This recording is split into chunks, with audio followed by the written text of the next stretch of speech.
Oremos. Pai que está nos céus, pedimos a presença do Seu Espírito Santo para abrirmos a Sua palavra.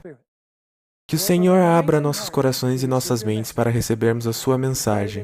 É o que pedimos em nome de Jesus. Amém.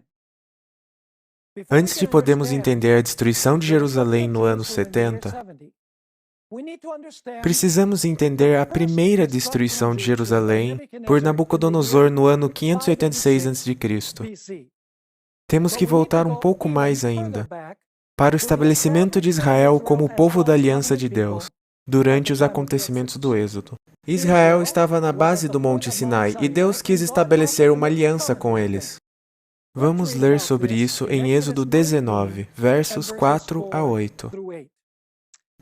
Deus está falando a Moisés. Vós tendes visto o que fiz aos egípcios, como vos levei sobre asas de águias e vos trouxe a mim.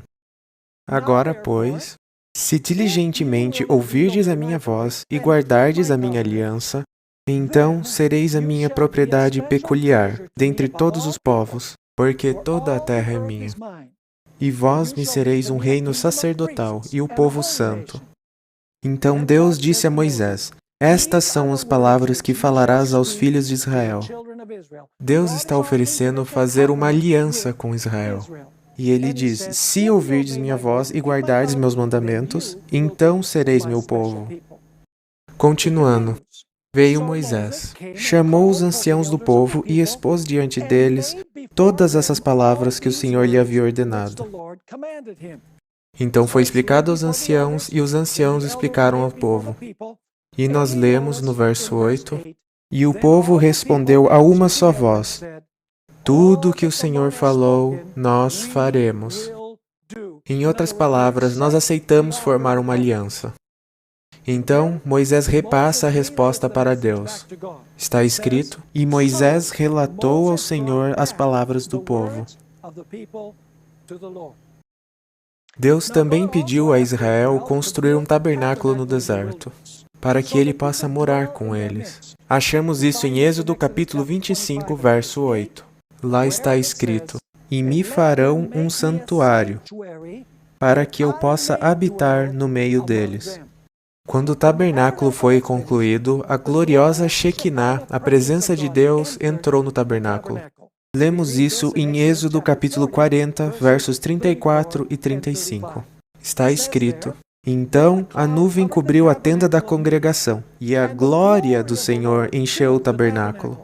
Moisés não podia entrar na tenda da congregação, porque a nuvem permanecia sobre ela, e a glória do Senhor enchia o tabernáculo.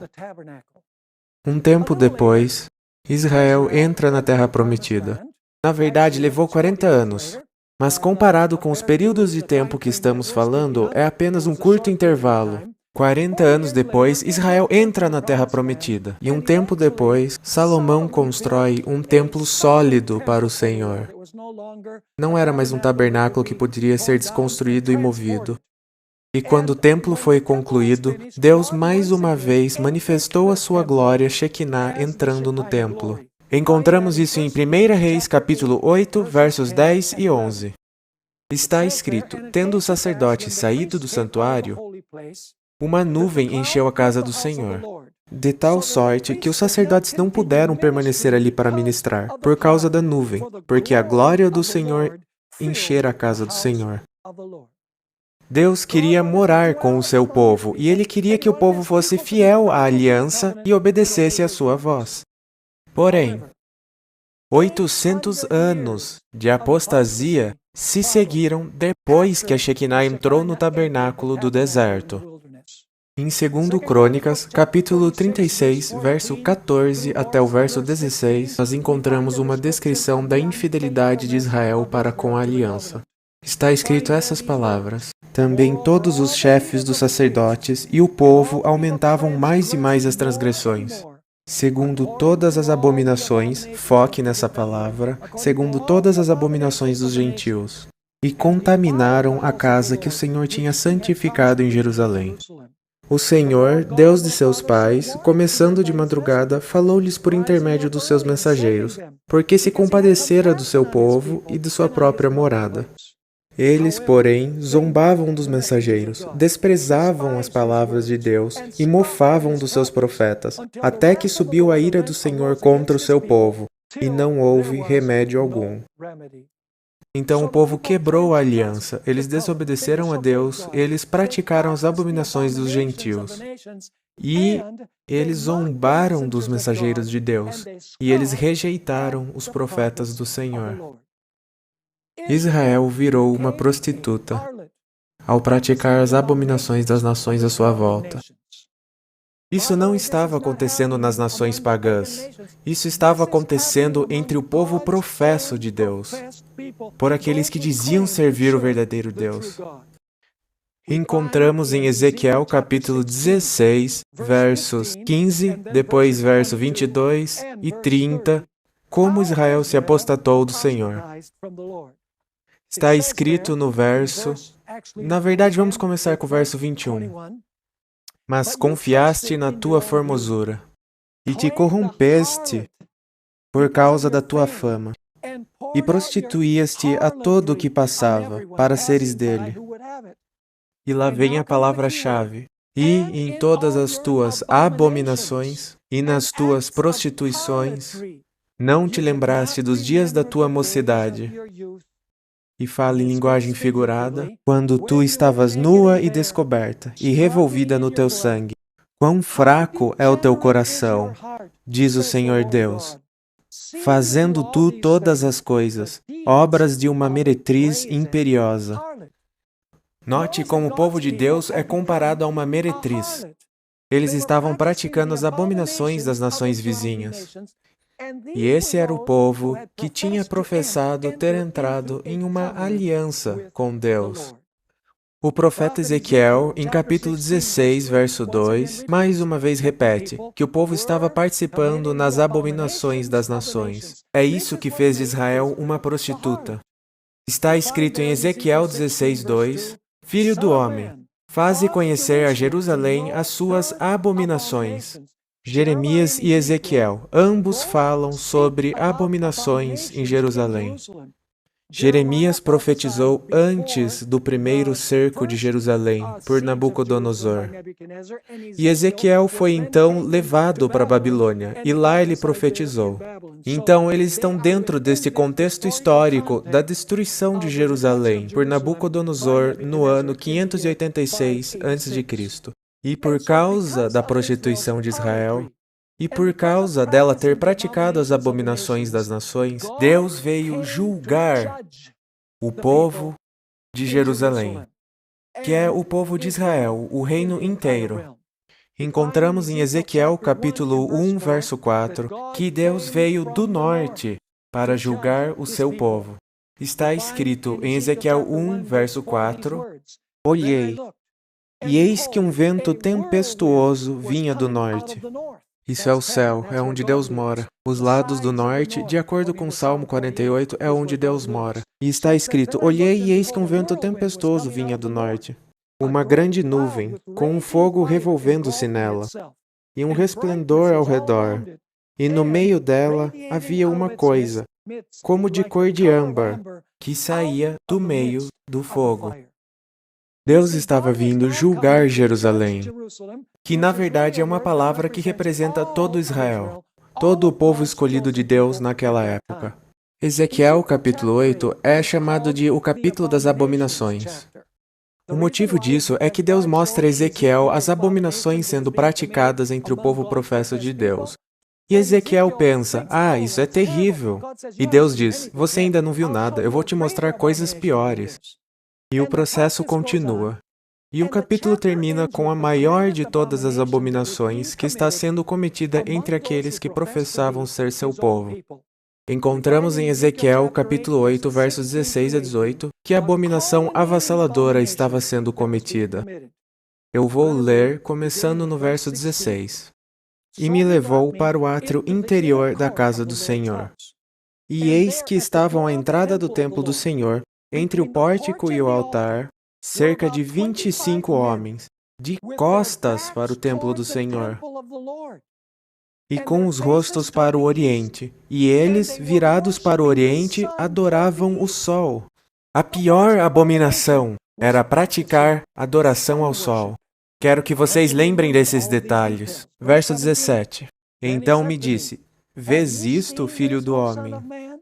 Há porventura coisa mais leviana para a casa de Judá do que tais, a palavra de novo, abominações que fazem aqui? Havendo enchido a terra de violência, tornam a irritar-me, e ei-los a chegar o ramo ao seu nariz. Por isso também eu os tratarei com furor. O meu olho não poupará, nem terei piedade. Ainda que me gritem aos ouvidos com grande voz, contudo não os ouvirei. Eles estavam praticando as abominações, as idolatrias das nações, e a pior delas era virar suas costas para o templo do Senhor e terem adorado ao Deus Sol. Agora, como que o povo chegou nessa condição? Foi por causa dos seus líderes. Leia Jeremias, capítulo 5, verso 31. Lembrem que o profeta Jeremias viveu antes de Daniel e seus amigos irem para a Babilônia, durante o primeiro tempo de captividade. Foram 3 tempos, nos anos 605, 597 e 586. Jeremias, capítulo 5, verso 31, está escrito: Os profetas profetizam falsamente, e os sacerdotes dominam pelas mãos deles. E o meu povo assim o deseja. Mas, que fareis ao fim disso? Então o problema era que os profetas profetizavam falsamente e os sacerdotes dominavam pelas próprias mãos. O povo tinha parte, está escrito, e o meu povo assim o deseja. Eles se cercaram de sacerdotes e profetas que diziam só aquilo que eles queriam escutar. Então Deus prometeu que destruição viria aos 4 cantos da terra.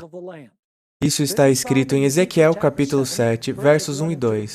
Depois veio a mim a palavra do Senhor, dizendo: E tu, ó filho do homem, assim diz o Senhor Deus acerca da terra de Israel: Vem o fim vem sobre os 4 cantos da terra. Não se esqueça disso, 4 cantos da terra. Todos esses detalhes nós veremos de novo mais tarde, quando falarmos sobre a segunda destruição de Jerusalém e a destruição final do mundo. Está escrito, mais uma vez, vem o fim vem sobre os 4 cantos da terra. Agora vem o fim sobre ti, e enviarei sobre ti a minha ira, e te julgarei conforme os teus caminhos, e trarei sobre ti todas as tuas, a palavra de novo, abominações. Porém, nem todo mundo na cidade estava em apostasia. Havia pessoas fiéis na cidade de Jerusalém. Em outras palavras, tinham 2 grupos: aqueles que eram realmente fiéis e aqueles que estavam praticando as abominações das nações. E antes da destruição sobrevir, era necessário fazer um trabalho de separação. Separar os justos dos injustos.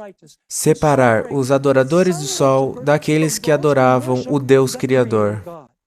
Perceba, em Jerusalém tinha um povo dentro do povo. Havia um pequeno remanescente fiel dentro da cidade. Quero que se lembre disso. Eu vou me adiantar um pouco agora. No livro de Apocalipse, também há um grupo que chora e geme. Está em Apocalipse capítulo 18, por causa das abominações que a prostituta do capítulo 17 está cometendo. Então vamos perceber também que a destruição está vindo dos 4 cantos da terra. Também tem o detalhe de que há um selamento na testa antes da destruição chegar. Apocalipse está conectado com o que estamos estudando aqui. Quero que você leia agora comigo Ezequiel capítulo 9, verso 1 até verso 7. E lá está a descrição do julgamento de separação. A separação daqueles que adoram o Criador, daqueles que adoram o Deus Sol. Ezequiel 9, versos 1 até o 7. Então me gritou aos ouvidos com grande voz, dizendo: Fazei chegar os intendentes da cidade, cada um com suas armas destruidoras na mão. E eis que viam 6 homens a caminho da porta superior, que olha para o norte, cada um com sua arma destruidora na mão.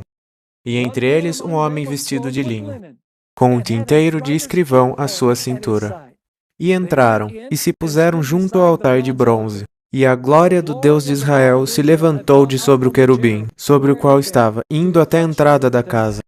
E clamou ao homem vestido de linho, que tinha o tinteiro de escrivão à sua cintura. E disse-lhe o Senhor: Agora vem o julgamento de separação. Antes da destruição vai haver uma separação dos adoradores do sol daqueles que adoram o Criador. Está escrito, de novo, verso 4, e disse-lhe o Senhor: Passa pelo meio da cidade, que é onde professa o povo de Deus está, pelo meio de Jerusalém, e marca com um sinal as testas dos homens que suspiram e gemem por causa de todas as abominações que se cometem no meio dela.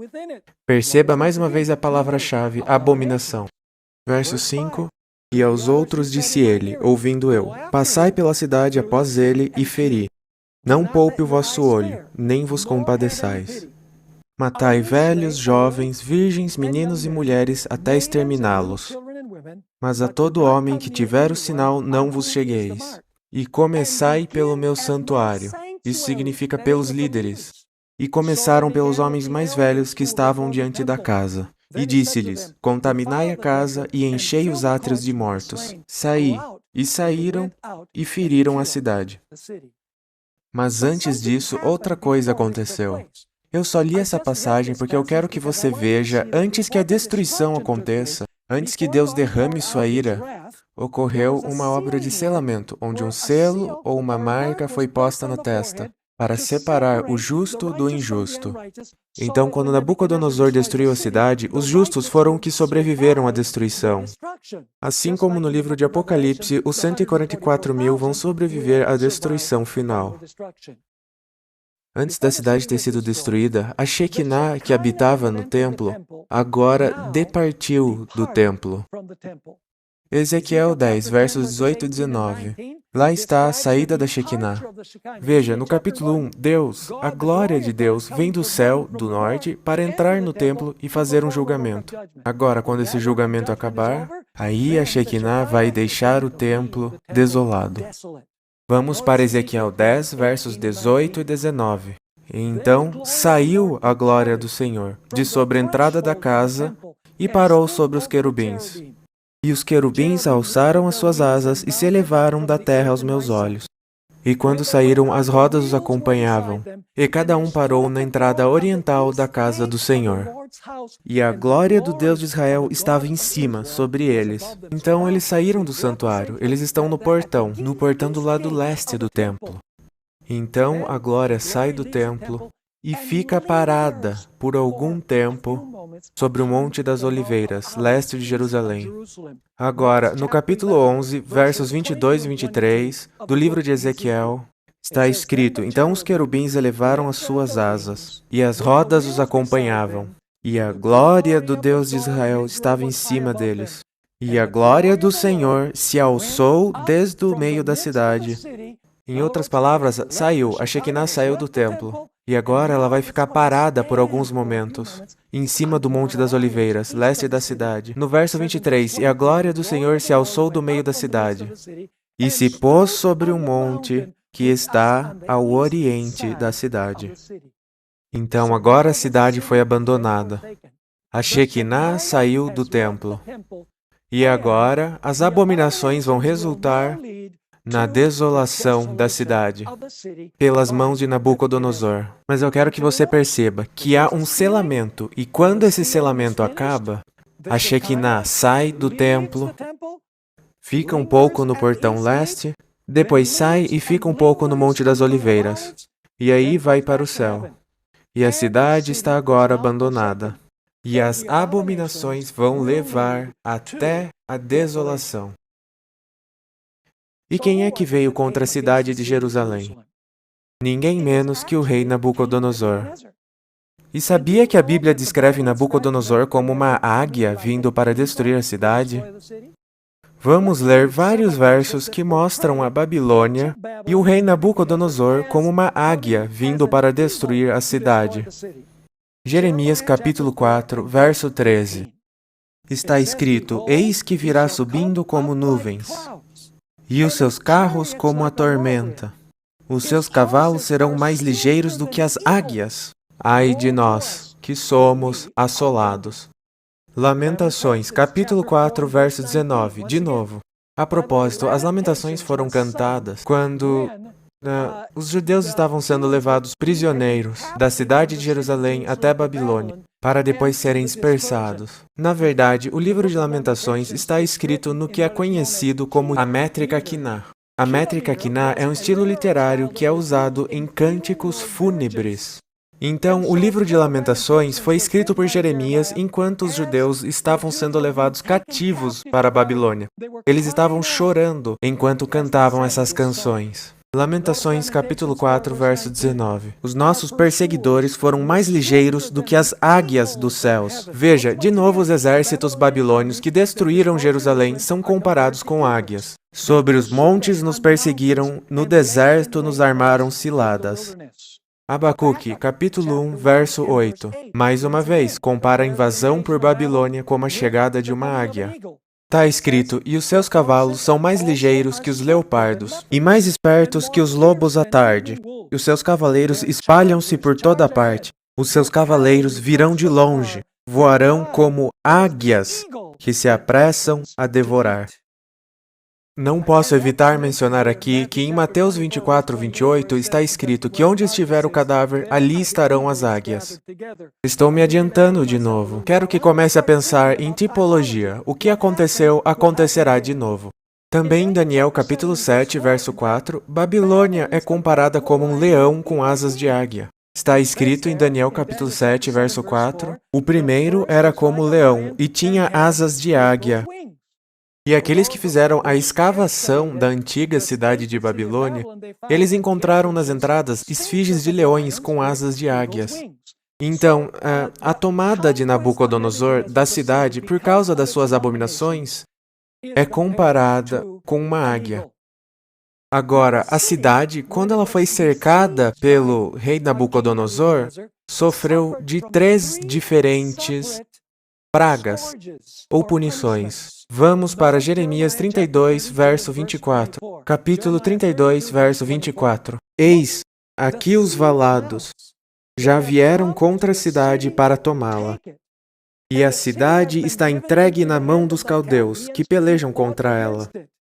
E agora as 3 punições. Pela espada, que significa guerra, pela fome e pela pestilência.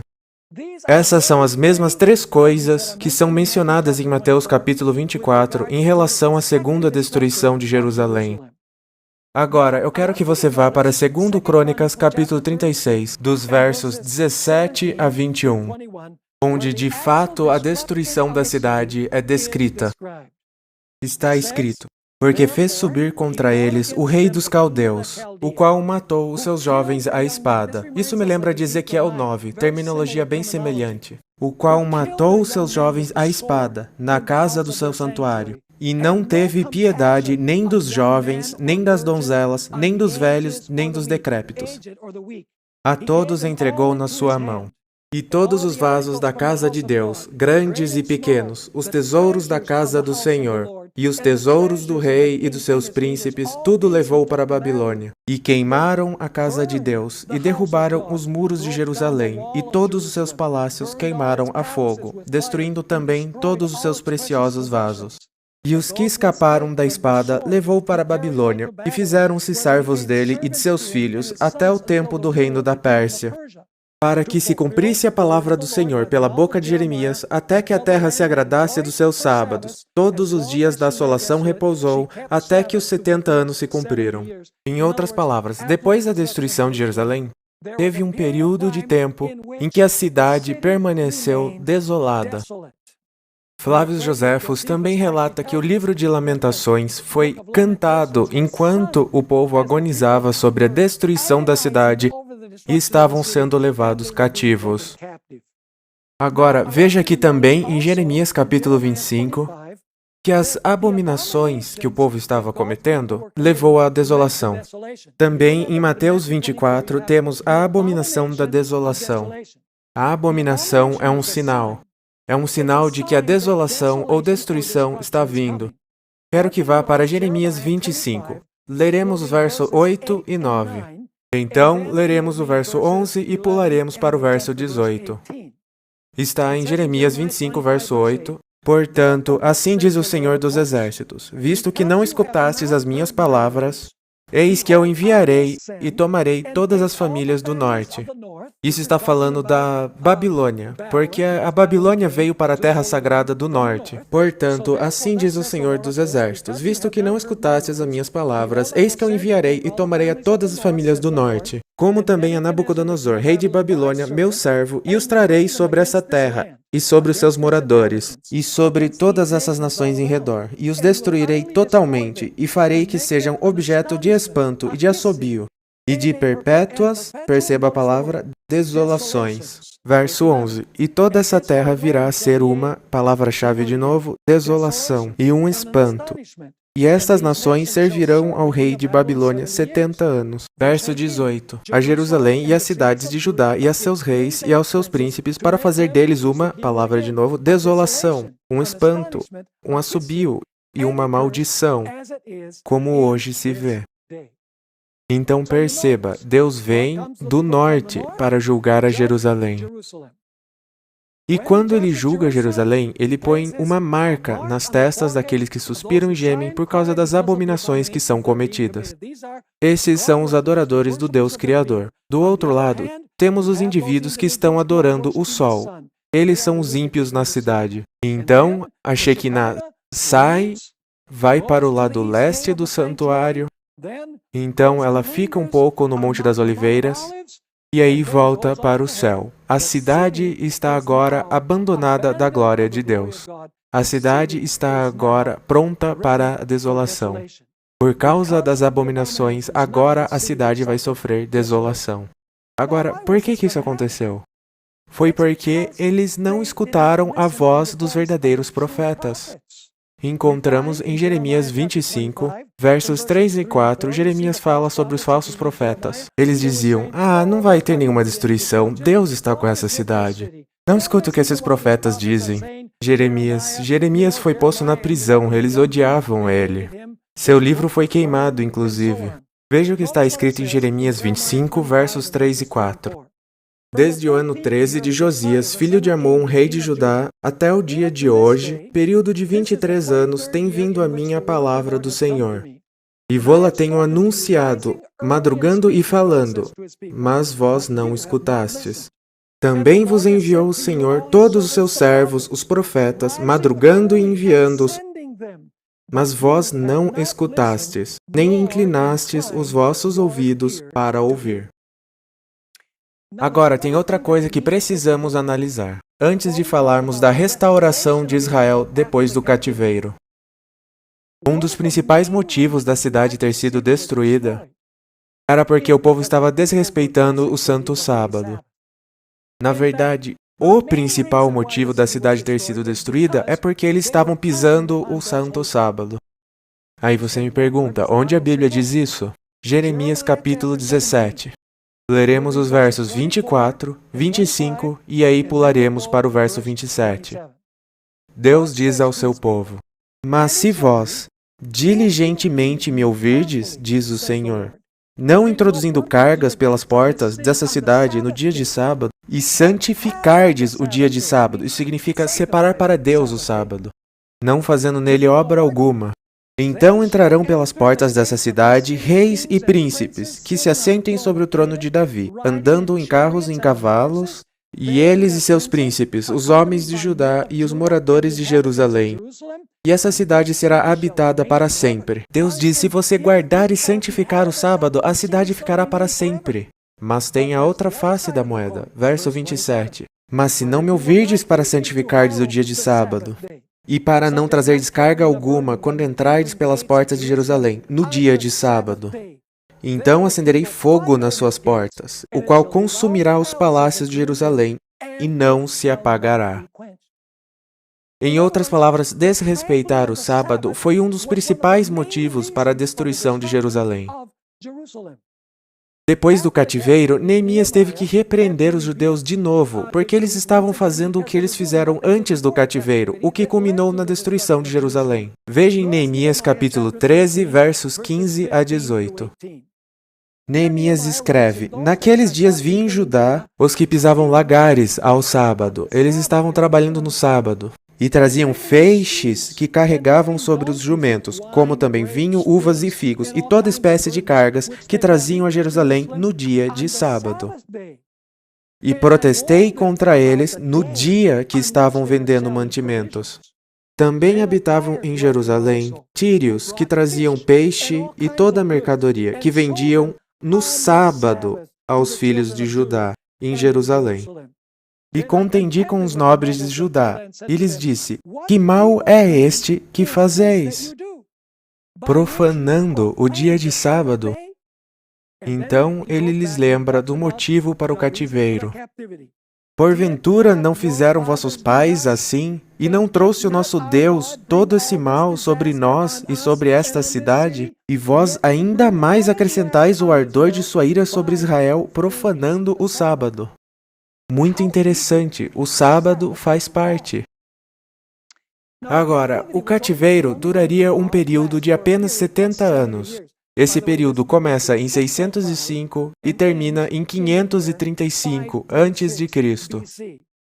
Vamos ler isso em Daniel 9, versos 1 e 2, onde Daniel entendeu que a desolação de Jerusalém ia durar um período de 70 anos. Está escrito em Daniel 9, 1 e 2, no primeiro ano de Dário, filho de Assuero, da linhagem dos Medos, o qual foi constituído rei sobre o reino dos caldeus. No primeiro ano do seu reinado, eu, Daniel, entendi pelos livros que o número dos anos de que falara o Senhor ao profeta Jeremias, em que haviam de se cumprir-se as desolações de Jerusalém, era de 70 anos.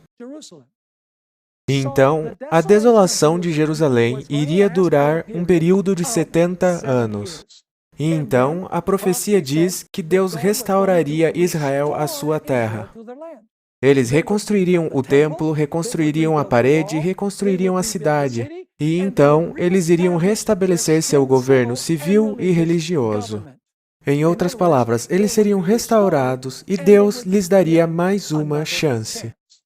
Mas Daniel também profetizou que haveria uma segunda apostasia, mais abominações, que levariam a uma segunda desolação e destruição da cidade de Jerusalém.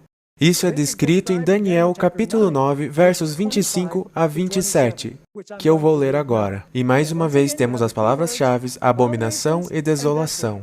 Isso não se refere à primeira destruição de Jerusalém por Nabucodonosor, mas à segunda destruição de Jerusalém por outro general pagão chamado Tito e suas legiões romanas. Está escrito em Daniel 9, 25. Sabe e entende, desde a saída da ordem para restaurar e para edificar Jerusalém, até o Messias o Príncipe, haverá 7 semanas e 62 semanas. As ruas e o muro se reedificarão, mas em tempos angustiosos.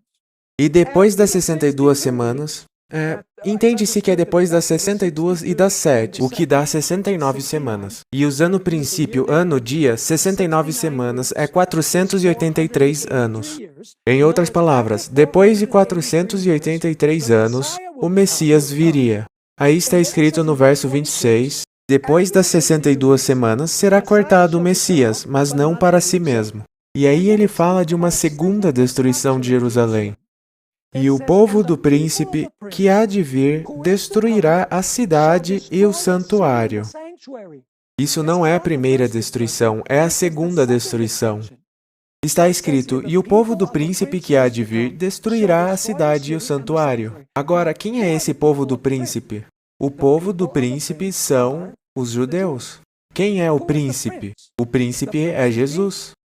Espera um pouco, você está me dizendo que os judeus, que são o povo do príncipe, o povo de Jesus, os judeus, destruiriam sua própria cidade e santuário?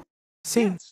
Eu queria ter tempo de entrar nesse assunto e provar pela Escritura que, na verdade, Deus destruiu Jerusalém pela segunda vez.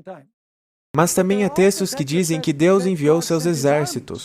Isso é uma parábola em Mateus 22. E também está escrito que por causa dos pecados e abominações dos judeus, eles trouxeram destruição para a sua cidade. Então, é Deus usando exércitos para destruir aqueles que quebram sua aliança. Vamos continuar lendo.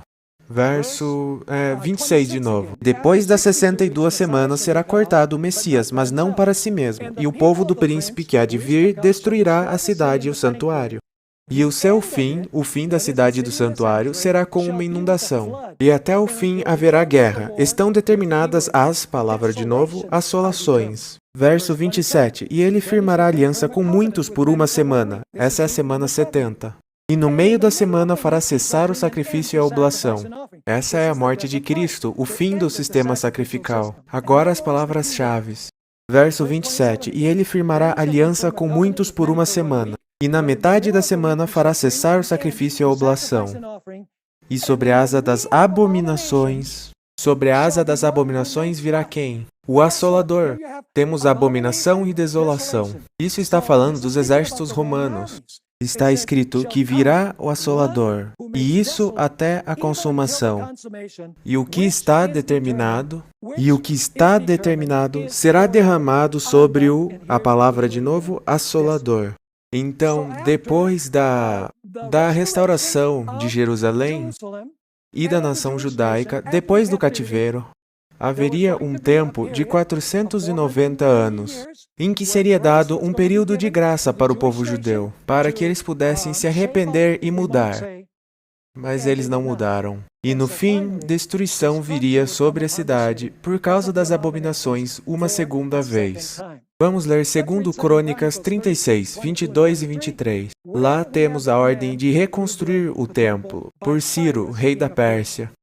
Porém, no primeiro ano de Ciro, rei da Pérsia, para que se cumprisse a palavra do Senhor pela boca de Jeremias, despertou o Senhor o espírito de Ciro, rei da Pérsia, o qual fez passar pregão por todo o seu reino, como também por escrito, dizendo: Assim diz Ciro, rei da Pérsia: O Senhor, Deus dos céus, me deu todos os reinos da terra, e me encarregou de lhe edificar uma casa em Jerusalém, que está em Judá. Quem há entre vós, de todo o seu povo, o Senhor seu Deus seja com ele, e suba. Então, Ciro está dizendo, volte para sua terra e reconstrua seu templo. O templo de onde a Shekinah saiu, algum tempo atrás. E agora um segundo templo é construído. A propósito, o segundo templo foi terminado no ano 515 a.C.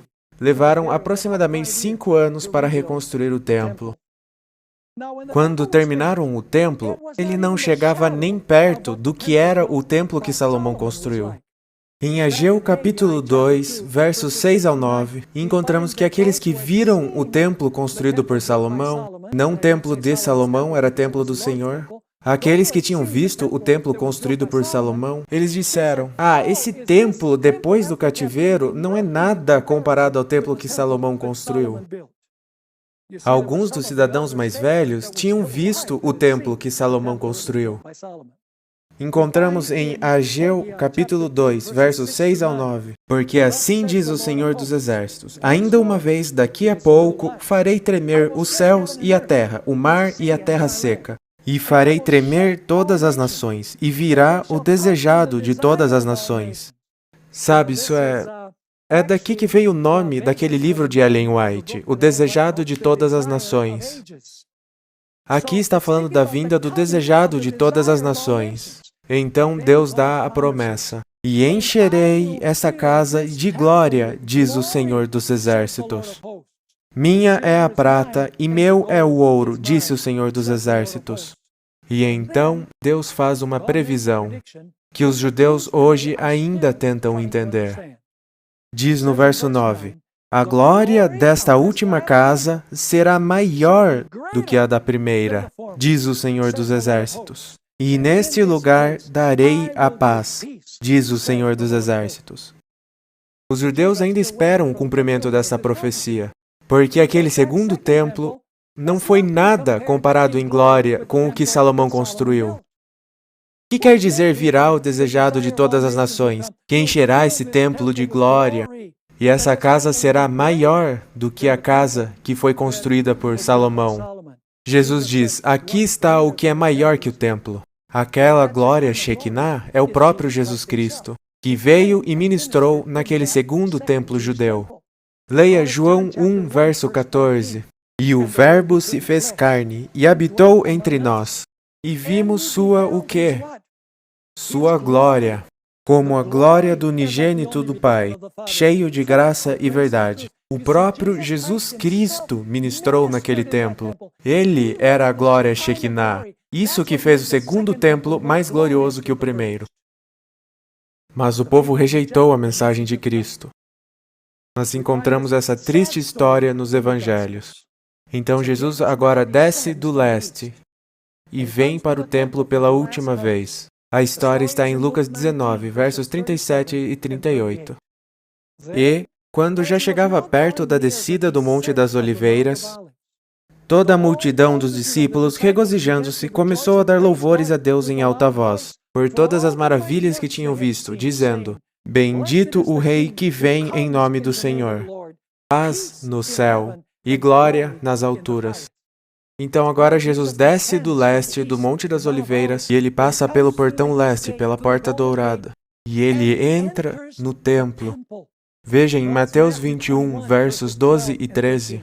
Essa vai ser sua ministração final no templo judeu, no segundo templo judeu. Vamos ler Mateus 21, 12 e 13. E entrou Jesus no templo de Deus.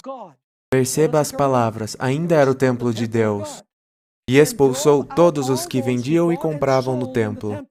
E derribou as mesas dos cambistas e as cadeiras dos que vendiam pombas. E disse-lhes: Está escrito, a minha casa será chamada casa de oração, mas vós a tendes convertido em covil de ladrões. Então perceba, quando ele entra no templo, é o templo de Deus. E Jesus se refere a ele como minha casa. Então Jesus conta umas parábolas, do capítulo 21 até o capítulo 23. Uma dessas parábolas era a parábola da figueira. A figueira representava Israel. Ele viu uma figueira à distância e disse a seus discípulos: Vamos lá, vamos comer, porque a figueira tinha folhas, e se ela tinha folhas, ela deveria ter frutos. Mas quando ele chega na figueira, ela não tem absolutamente nenhum fruto. Então Jesus amaldiçoa a figueira, que representa Israel. Está escrito em Mateus capítulo 21, verso 18 e o 19 também. E de manhã, voltando para a cidade, teve fome. E vendo uma figueira perto do caminho, foi a ela e não achou nada senão folhas. E disse a ela: Nunca mais nasça fruto de ti, para sempre. E a figueira se secou imediatamente. Jesus também contou a parábola dos trabalhadores da vinha. Então, o que foi que Jesus disse quando a figueira morreu e se secou? A figueira representava a nação judaica. Aquilo foi um jeito de Jesus dizer que o plano de Deus para a teocracia hebraica estava chegando ao fim. E a propósito, o Evangelho de Marcos diz que a figueira foi secada pelas raízes. Jesus disse: Nunca mais você será a nação escolhida para dar frutos. A parábola dos trabalhadores da vinha é interessante. Ela está em Mateus 21, do verso 33 ao verso 43. Então vamos ler essa parábola de Jesus e ver qual foi o motivo da destruição de Jerusalém pela segunda vez. Está no verso 33. Ouvi outra parábola. Houve um homem, pai de família, que significa Deus Pai, que plantou uma vinha. A vinha representa o mundo. E circundou-a de um valado e construiu nela um lagar, e edificou uma torre, a torre é o templo, e arrendou-a a uns lavradores, e ausentou-se para longe. E chegando o tempo dos frutos, enviou seus servos aos lavradores, para receber seus frutos. A propósito, esses são os mensageiros que foram enviados a Israel antes do primeiro cativeiro, antes deles terem sido levados cativos para a Babilônia. Então, ele enviou seus servos aos lavradores para receber os frutos. O que fizeram com esses mensageiros? Bom, nós já sabemos, pois já estudamos que eles não ouviram os profetas e não obedeceram à voz do Senhor. Está escrito: E os lavradores, apoderando-se dos servos, feriram um, mataram outro e apedrejaram outro. E depois do cativeiro são mandados mais mensageiros. Verso 36. Depois enviou outros servos, mais que os primeiros. E eles fizeram-lhes o mesmo. E agora veja isso. E por último, enviou-lhes seu filho. Quem é esse filho? É Jesus Cristo, isso é bem óbvio. E, por último, enviou-lhe seu filho, dizendo: terão respeito a meu filho. Mas os lavradores, vendo o filho, disseram entre si: este é o herdeiro. Vamos matá-lo e tomaremos sua herança. E lançando mão dele, o arrastaram para fora da vinha. Jesus morreu fora de Jerusalém. E o mataram. Isso é a morte de Cristo, nas mãos do seu próprio povo. Que abominação poderia ser pior que isso? Então está escrito no verso 40. Quando, pois, Jesus pergunta: vier o Senhor da vinha, que fará aqueles lavradores? Ah, responderam eles, dará afrontosa morte aos maus, e arrendará a vinha a outros lavradores, que a seu tempo lhe deem os frutos.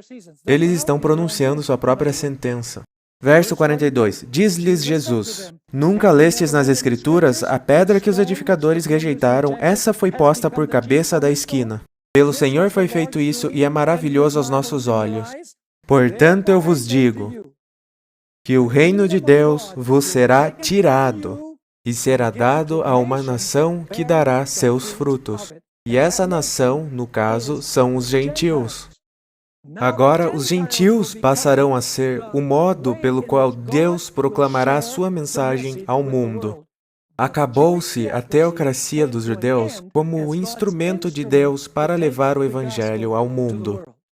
E então, Jesus, como está escrito no capítulo 23, Jesus deixa o templo pela última vez. E uma palavra muito importante é usada quando ele abandona o templo pela última vez, quando a Shekinah sai. Em Mateus 23, versos 37 e 38, Jerusalém, Jerusalém, que matas os profetas e apedrejas os que te são enviados. Ele está falando dos profetas que foram enviados antes do cativeiro e dos enviados depois do cativeiro. Jesus continua: quantas vezes quis eu ajuntar os teus filhos, como a galinha ajunta os seus pintos debaixo das asas, mas tu não o quiseste.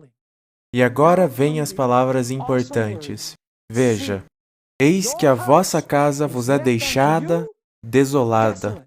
Uma palavra-chave que encontramos em Mateus capítulo 24. Vossa casa vos é deixada desolada. E então Jesus sai do templo. Ele está abandonando, a Shekinah está abandonando o templo pela última vez. E, no futuro, isso levará à desolação da cidade e do povo no ano 70 depois de Cristo. Mateus 24, versos 1 e 2. Imediatamente depois de sair do templo, encontramos essas palavras. E, quando Jesus ia saindo do templo, chegaram os seus discípulos para lhe mostrarem a estrutura do templo. Jesus, porém, lhes disse: não vedes tudo isso? Em verdade vos digo que não ficará aqui pedra sobre pedra que não seja derrubada. E agora perceba que a Shekinah saiu do templo, assim como lemos no livro de Ezequiel. Agora Jesus deixa o templo desolado, o que quer dizer que a cidade será destruída, porque eles não sabiam da hora da sua visitação. Então, onde Jesus senta? Ele senta no Monte das Oliveiras, assim como a Shekinah antes da destruição de Jerusalém no Velho Testamento. Está escrito no verso 3, e, estando assentado no Monte das Oliveiras, chegaram-se a ele os seus discípulos em particular, dizendo: dize-nos, quando serão essas coisas, e que sinal haverá da tua vinda e do fim do mundo? Interessante. Então, Jesus está fazendo exatamente o que a Shekinah fez no Velho Testamento. Ele veio como a Shekinah para o templo, a propósito, para fazer uma obra de julgamento, pois depois que ele purificou o templo, os pobres, os aleijados e os necessitados entraram e os hipócritas saíram. Isso é interessante, e você pode ler isso nos outros evangelhos. Mas, enfim, você vê que o que aconteceu na primeira destruição de Jerusalém também aconteceria na segunda destruição de Jerusalém. Agora, vamos para Mateus capítulo 24, verso 15. Mateus 24, verso 15. Estamos indo agora para a época em que Jerusalém estava sob um cerco. E as legiões romanas iriam cercar a cidade. E eles estavam no ponto em que eles iriam atacar a cidade. Tudo dava a entender que a cidade cairia. E, do nada, estudaremos mais sobre isso depois, do nada, Sestio e o exército romano se retiraram da cidade. E os judeus na cidade disseram, viu só, Deus nos protege, e foram atrás das legiões romanas. Vários soldados das legiões romanas foram mortos. Mas aqueles que estavam na cidade, que sabiam o que Jesus disse em Mateus capítulo 24, disseram, nós vimos o sinal. Nós vimos o sinal fora de Jerusalém. Nós vimos a abominação da desolação, o cerco de Jerusalém por exércitos. E esse é o sinal de que devemos fugir. Vamos ler Mateus 24, verso 15. Jesus diz, quando, pois, virdes que a abominação da desolação, da qual falou o profeta Daniel, foi isso que lemos em Daniel capítulo 9. A cidade seria restaurada, a religião seria restaurada, o templo seria reconstruído, a Shekinah viria para esse templo, nós já lemos isso. Então, claramente está escrito, quando, pois, virdes que a abominação da desolação de que falou o profeta Daniel, que é o que lemos em Daniel 9, está no lugar santo, que significa os exércitos romanos, quem lê, entenda. Aí você me pergunta, como sabemos que isso fala dos romanos ou dos exércitos romanos? Porque é o que diz a passagem paralela em Lucas capítulo 21, verso 20. Ao invés de dizer, quando virdes que a abominação da desolação de que falou o profeta Daniel, está escrito em Lucas capítulo 21, verso 20, mas quando virdes Jerusalém cercada de exércitos, sabei então que é chegada a sua desolação. Então, a cidade estava cercada pelos romanos, não tinha nenhuma saída. Então, como é que o povo de Deus poderia ver o sinal e fugir, assim como diz o próximo verso? No verso 16 de Mateus 24. Bom, porque o exército romano saiu. Sem nenhum bom motivo, de acordo com Joséfos, mas sabemos que tem um motivo. O próprio Jesus disse que isso aconteceria. E quando aqueles dentro da cidade viram o sinal, eles fugiram da cidade e nenhum deles morreu. Então, mais uma vez, tem dois grupos na cidade.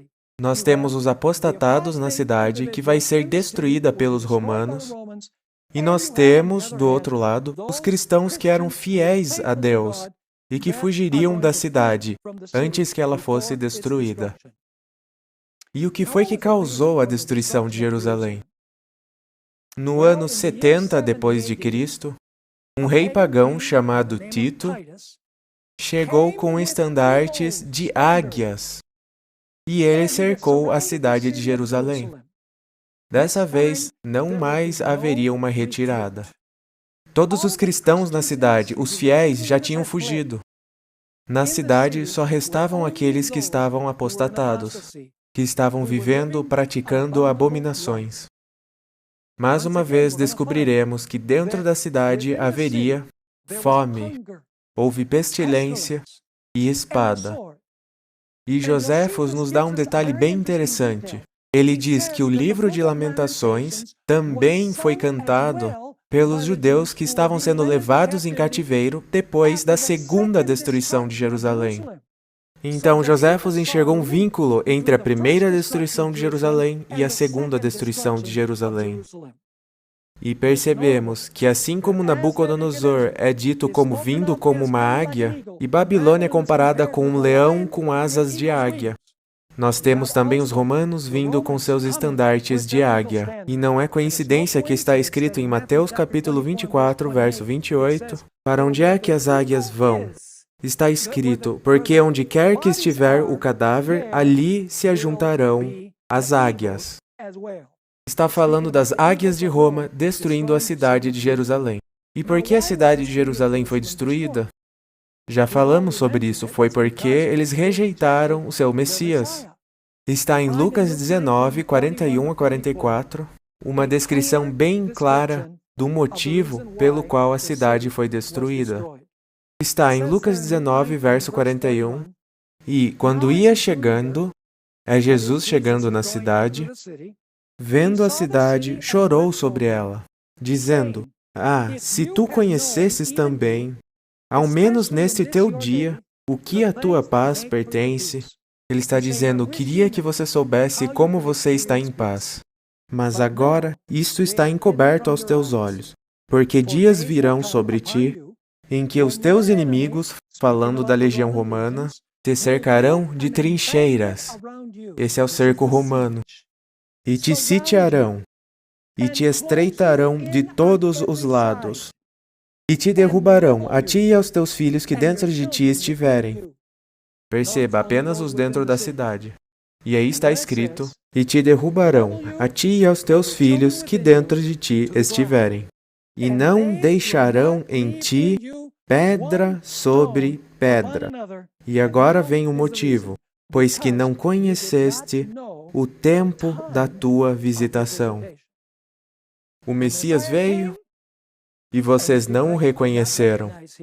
Ele veio para os seus e os seus não o receberam. O que poderia ser uma abominação maior do que isso? A rejeição do Messias.